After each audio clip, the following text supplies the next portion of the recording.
Here's how to create a sequence of numbers between two numbers in Excel. I want to create the sequence of numbers between these two numbers, 2000 and 2050. So one obvious way to get this done is to use an if statement, such as the one displayed on the screen. But let's say we want to do it in a more efficient manner without using an if statement and then dragging it down. How can we do it with a single formula?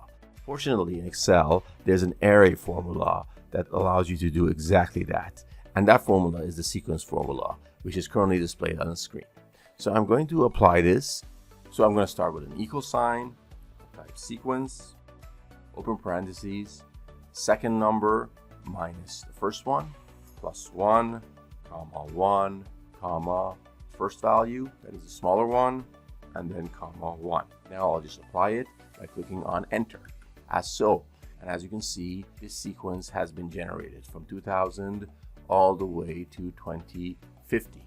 And this is basically an array formula, so you don't need to drag it down. It generates the sequence right up until the last value, which in this case is 2050. And this eliminates the need to, first of all, create an if statement to begin with. And it also eliminates the need to drag it down, because if you create an if statement, you don't exactly know until what point to drag it down, especially if these are dynamic numbers and they change over time. So we're all done. And this is how it works. Now you can also apply this to dates if you like. So let's replace our two numbers with two dates and let's see how that works. So but now it's working. Now we just need to change the data type in this column, and we'll do that by right-clicking, going to Format Cells, and changing this format from number to date, as so. And there we go. As you can see, this sequence formula, which is an array formula, has successfully generated a sequence of dates between these two dates. That is, starting from the smaller one, from May 28, 2000, all the way to May 28, 2050.